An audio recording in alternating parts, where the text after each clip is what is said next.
Hello, everyone. My name is Emily Teubner. I'm a DJ at WRSU FM, and I'm here with Juniper, and we're going to talk a little bit about their career and what's going on with them. So, if you guys just want to start off with introducing yourselves and your roles in the band, that would be great. Yeah, so I'm Alejandro. I go by Ale with the guys, but I'm the I'm the drummer of the band, and we'll move around here. Yeah, I'm Aaron. I go by my last name though. They call me Shree since it's a little easier. But yeah, I play guitar. Yeah, you play guitar. Yeah. And I'm Scott, and I am the lead singer, and I also play a little bit of bass. Perfect. Yeah. Great. Okay.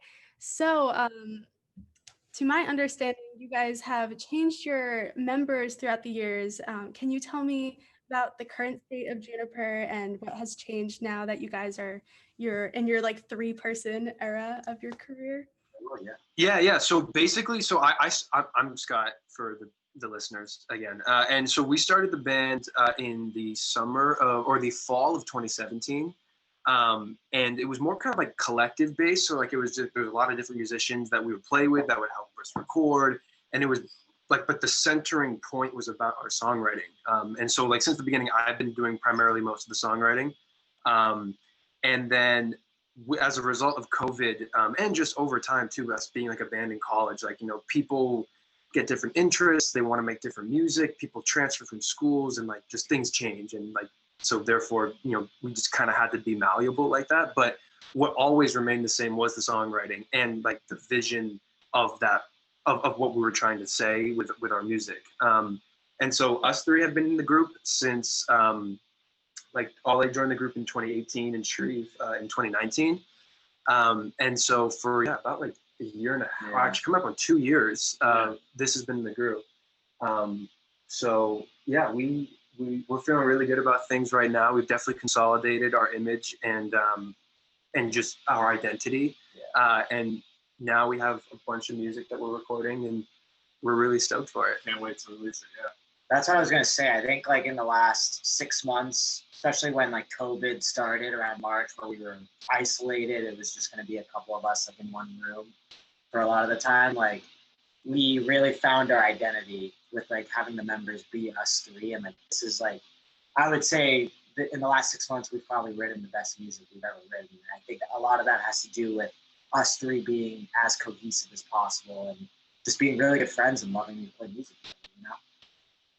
And I love you. I love you too. Here we go.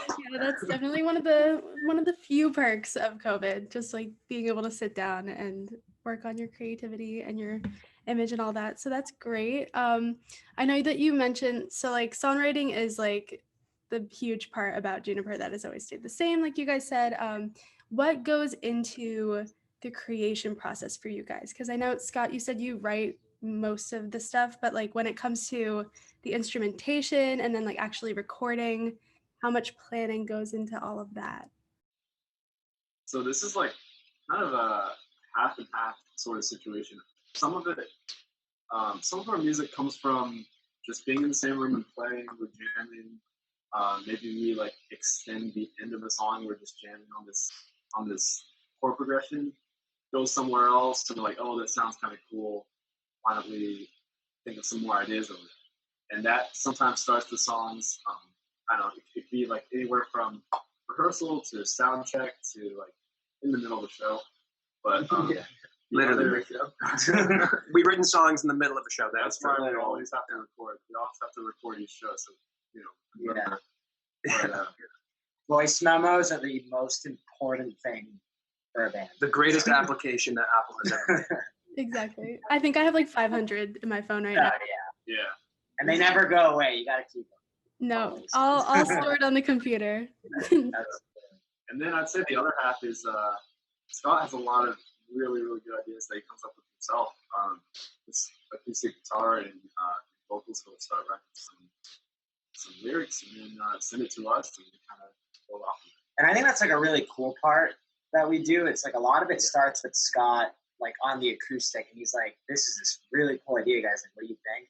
And I think that's an awesome way to start, because like it always starts with us three like hanging out. You know what I mean? Like it's just us three being friends, just like making music together, and Scott brings the idea, and then we can always bounce out what we want to do. And as the drummer, once we have the bass and the guitar really settled, like on an acoustic basis, like that's when we bring it to the band room and jam out on the drums, which is awesome. Yeah, we like to have the arrangements fully worked out before we introduce it to the live band, because like if you think about it in almost like layers, that is how we think about it. Is like you have your chord layer, your foundation, right, where you have like your lyrics and melody, and then like just the chords and the arrangement, how it's all going to kind of flow. And then when we bring it to like the full band, right, like Ollie will be behind the kit and Street on guitar, and I'll be on bass and vocals, or on guitar and vocals, or just vocals.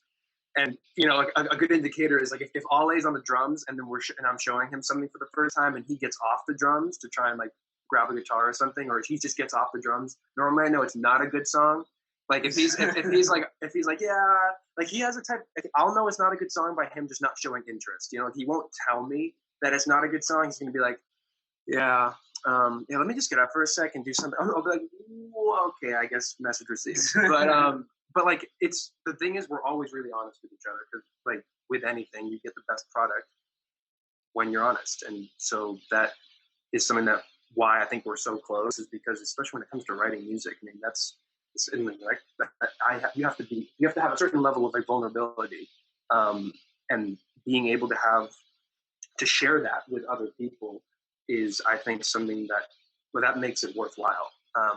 And from so that kind of got into a tangent of like the meta of songwriting, but basically like once we have the core rhythm section, like guitar, drums, and bass, then we'll look at overdubs and different vocal harmonies, and we'll really kind of mull on the song for a while and just listen to it over and over, and ideas will come up and they'll be bad, and then we'll get better ideas, and it's just this very like moving, malleable process, but like the most fun thing we do. And I was gonna add, because you asked about like how we record and stuff like that. Like luckily my family moved up to Maine in Algonquin. It's like a beach town in March, like right when the pandemic hit. So we were able to set up a studio like in my basement. So we bought a bunch of mics to really just record everything ourselves. So before, like we really relied on going to studios and having to like spend that money on time, and working at a studio is difficult because like you only get like an 8-hour time period. So you really have to like time is money. Yeah. Time is money. You got to be perfect like when you're there. But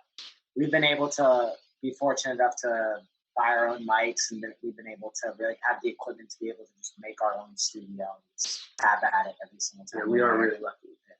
We're really lucky. But it took a lot of hard work. I mean, and that's the thing that I've never worked harder on anything than I have this current project we're working on right now. Because I mean, when you believe in something, you want to put everything into it, Yeah, making me even more excited for the news. What like positives and negatives have you guys noticed with like being an independent band and not exactly relying on things like studios and like major labels and all of that to get what you guys want to get done?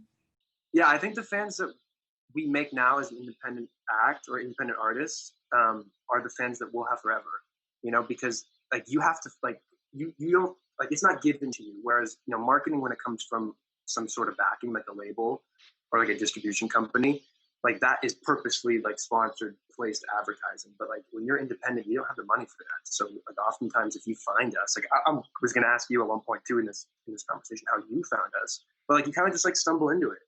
And you either love it or you don't. And so like I think there's a certain rawness to that. Like we love responding to like people that like hit us up on Instagram or Facebook, because I'm like, dude, like let's yeah, they love they're loving what we got it, like what we're doing. So it's like we love them back. I guess the aspect that you're talking about being independent artists is just having that closer relation with our fans. I think that's what we're getting to. Definitely. And I like when we were talking about like positives and negatives, I mean, as an independent artist, you're always going to go through like some sort of like hard time, you know what I mean? So like a lot of that of independent, like we do all of our marketing, we do all of our content, we create it ourselves, and we're lucky enough to have a good team around us. Like we have a manager, we have a creative director, and we have all these positions because everyone's buying into the project that works with us. You know what I mean? So as long as they're buying into it and we're working as hard as we can, like we keep the train rolling every single time. You know, and even during COVID, it's been hard, like not being able to play shows. Obviously, like that's what we want to be doing all the time, every single day. Like just traveling somewhere and just being able to play a show. But in these times, it's all about how do you make yourself interesting enough, and how do you make the best music possible for other people to find you and you catch their attention. You know? Yeah.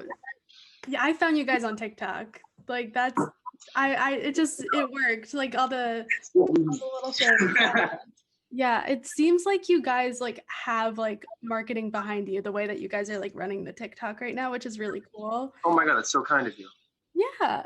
Because like I was seeing just like I don't even know. I guess I'm on like undiscovered artist TikTok, I guess, where I see a lot of like newer bands, and I just kept hearing the like beginning of your new song, like the riff, the guitar riff. Like I would just scroll through my For You page, yeah, and I just keep hearing it. I was like, what is this song? Is this song out yet? And then I like in and I was like, okay, it's coming out. I need to talk to them. So and then I TikTok is the scariest, greatest, most resourceful, like just problematic but incredibly hilarious app ever. Like if there's any musicians who are going to be listening to this, get on TikTok as quick as possible. Especially during COVID. Yeah. That's why we did it, you know? Yeah. We joined TikTok because we thought about it as like, well, we don't want to stop growing. And because we're a band, like the best way for us to grow, as all I said, is playing live shows. But since we don't have that platform, we have to improvise. And so this, in our eyes at least, is the only way that we can be interacting with fans. Because like the crazy bullshit that we're pulling on these TikToks would be just the same thing just on stage, you know? But like we just can't give that to people. So we're trying to just breach that gap. It's just like 60-second versions of what we would be seeing live. Exactly. Yeah. That's a great way to put it. Yeah. That's so great. I love it. You guys are doing great on social media. So you guys, I kind of stalked the website a little bit. So you said that like you find inspiration from alternative rock, folk, R&B, bedroom pop, that kind of stuff. Like, do you have any specific artists that are influencing more of your recent stuff now versus the older stuff, or just in general? You know, some R&B artists like Mac Ayres, definitely heavily influential. Daniel Caesar, Still Woozy. Yeah. I think it's really what we're most excited about, I think, is the next single is very bedroom pop, lo-fi, has that Mac Ayres, Tomish feeling to it, which Reed was telling you. And I think it's an awesome direction that we've never really gone for the song. So we're super stoked to be able to do music like this, but we're also super excited about all the other music that we're doing, because when we look at our album that we're writing right now and recording, every single song I think has a different meaning to it. You know what I mean? Yeah, our sound is, I think, like incredibly eclectic. Yeah. And it's just like it's all different inspirations from each of us, and I think we implement all of those. So like what have you been doing? I mean, like I feel like we kind of share this central alternative rock fused with neo soul, fused with like indie kind of vibe, but then like Shreve will dip into like the Americana, like Tedeschi Trucks Band, kind of like more country blues style, whereas an All A will dip a little bit farther into like the indie, like the kind of harder rock, like grungy type of stuff, and then I'm of that same circle. We share more into like the kind of like folk stuff. But then at the same time, like we also all like where we stray away from. So it's just like amoeba, you know, it's just like constantly moving shape that like we listen to at face value, you know, like because like all I said, each song sounds different because that's just the type of music that we want to make. Like we don't want to make songs that fit a genre. We want like almost the genre to fit us. And I know that's maybe pretentious to say, but I don't know. I just like the first song we released back in early December of 2020 was this kind of like pop rock indie song called Angelina, whereas this next song we're releasing, Daydream Break, actually in 6 days on January 28th. is more like, as Trudy was saying, it's kind of like R&B, neo soul kind of influence. But then the single after that is like a stadium Coldplay 2002 song. You know, so it's really kind of all over the place, but simultaneously being like hyper focused with like common themes. I get that. Yeah. The lines between genres are getting blurred like more and more. Yeah. Like And I so think it's just way more fun to just be experimental Yeah, and what a beautiful thing. try different, like when you have three guys who are just playing in a room together, just like create whatever just comes to the mind. We all have different inspirations, and that's what comes out of it. I was gonna ask like if there was a style of music that you guys haven't really experimented with at all that you're like interested in trying out or you're planning We're on. trying to do some jazz. Yeah, get us in some black tie suits and we'll do a jazz set. That could be fun. I mean, no, I think what I was gonna say was drive. Yeah. So a more like what do you call that? Dance? Like kick on the floor, like just that kind of More like Anderson .Paak, Yeah. maybe. So like A little bit more into the R&B, neo soul, but with like some heaviness too. I don't know. I'd say stank face. another thing we haven't gone too far into is funk, and I think our driving is gonna be kind of fun. Yeah.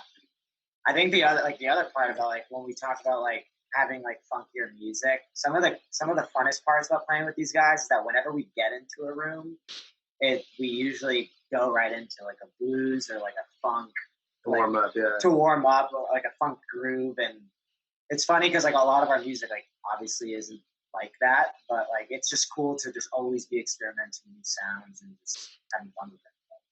Yeah, we'll switch into like a reggaeton like groove for like a minute and we'll like leave it and be like, what the hell were we just doing? Yeah. But like it's like you know, it's that kind of just organic, like we love it's this almost like Shreve will come up with anything because his brain is the universe, and so he'll just throw it out, and I'll be like, "Whoa, all right," and I was like, "Yeah, that too," and then like we're flying, but yeah, That's great.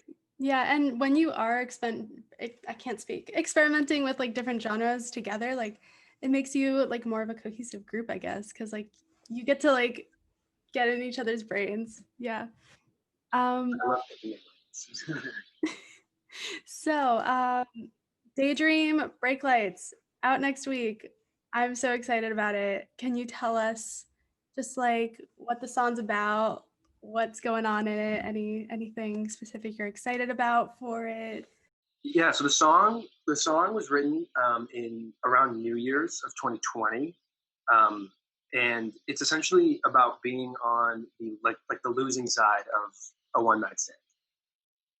Mm-hmm. Meaning you weren't expecting it to be a one night stand, or your expectations were that you wanted it to maybe continue, but you didn't see the fact that you got lost in that lust and infatuation, and then as a result you didn't see the warning signs, or just the signs that like, hey, like, this is what it is, not what you want it to be. Got it. Other than music, what have you guys been up to lately? Do you guys live together? Like So I just in general? yeah, so we all live in the same vicinity. The last 6 months I've been in Maine. Yeah. So my family lived up there, but luckily the last 2 weeks I've been able to move in with Scott. So we're now back all in the same vicinity. Shreve lives like down the street. So Yeah.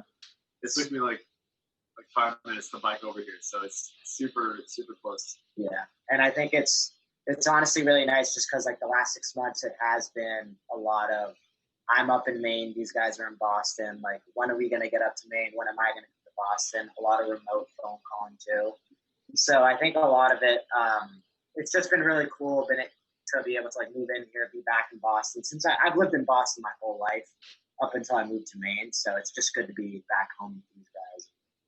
Right now, I think being able to just like hone in on this whole album and being together is going to be so cool. Yeah, I mean, Ollie moving in has been great. I'm clean, yeah. He's getting clean. We're getting there. We weren't going to get there in the first week. Definitely not the second week, but we're there. Yeah. Process. To your point of like, what do we do besides music? We do kind of a lot, actually. Like Ollie and I both are seniors in college right now, studying nothing related to music. Yeah, so I'm studying international relations with a focus in environment and development at BU. So I'm super passionate about climate activism and like sustainable development. And Ole, similarly, you're studying like global studies. I'm studying global studies, which is very similar to international relations. Then I have a minor in marketing. So that's definitely part of like the fun stories that me and Scott both met at. I go to Loyola, Maryland, so it's right outside of Baltimore. And Scott went there his freshman year, so we met the first day of college, and we bonded over some funk and Bulk Pack, I think. Yes. But and the rest is on Wikipedia. Yeah, the rest is on Wikipedia. But he then transferred to BU, and that's how he was able to meet Shreve. Yeah. So like it's been a fun ride being able to be from like different schools and stuff. But what else? You're interested in a lot. Yeah. So I'm a student right now. Been working full time as a musician, so doing gigs and teaching lessons over Zoom right now. These are being far between right now, but I've been doing that for a couple of years now. I met Scott by being in the Boston area. I was working at Carson at the time, and he happened to come in on the right day. So, I just I like doing music full time. Very passionate. If you ever want to meet an amazing biker, someone who does the craziest tricks in the world, or you need someone to fix your car, you need someone to fix your car, or at least tell you what's wrong with your car. Aaron Shreve. I can drop his email, his LinkedIn profile. Yeah, we can connect on LinkedIn. Perfect. We can get technical with it. I think like freshman year in high school, when I was deciding what I wanted to be, I almost like went down the route of being a mechanic. But it's a great signal. It would have been cool. I don't know. I'm just very meticulous, so I don't know if any shops would be happy with how much time I spend. Oh, love it. Anything you guys want to share about plans for this year? What's in store with the album? Anything else? So like Ole and Shreve have been saying, how Daydream coming out in 6 days is definitely a new venture in terms of sound. I think that is going to be the trend, is that we're going to each release up until the album is going to be a new venture of sound, but yet like representative of the album on its whole. So we're really excited to be releasing the album. We're planning for it to be sometime early summer. Obviously details to come. We don't want to give away all our tricks and treats yet. But details to come soon on that. But we are just really excited to play. We want to play for people. We want to travel everywhere. I want to go to Europe. We want to go all around the country, like whether it be opening for a larger artist or setting up our own tour. But what we're really setting our sights on right now is this recording project. And this our debut album. Like we're really excited for it. And I guess if we talk again, we'll have a lot more details to tell you about it. Oh yeah, we'll catch up. It's only January. Yeah, we got a lot of time to catch up. And we'll definitely we're going to be releasing music. Like we're going to be releasing some singles before the album, like Scott said. So everyone just keep your eyes open. We'll be on Instagram and TikTok. We'll be everywhere. At Juniper the band. Yeah, that's our social media stuff. So you can just follow us for updates. And when touring comes back too. It'll be hit that below. But when touring comes back, like let us know. Come to Jersey. Come perform at Rutgers. We would be honored to come play if you'll have us. Yeah, of course. Yes, definitely. You got to play basement shows in New Brunswick. That is my love language, I think. Basement shows and Spotify playlists. My love language. Yeah, there you go. Perfect. So yeah, I think that's all I have. This is Emily, it was so good to meet you. Yeah, you too. Awesome. That was great. Woo! Yay! Thank you. Have a great weekend. Oh, you too. Yeah. I keep forgetting. Great. There we go. Thank you. Bye. Bye. Great meeting you. Peace and love. Peace and love.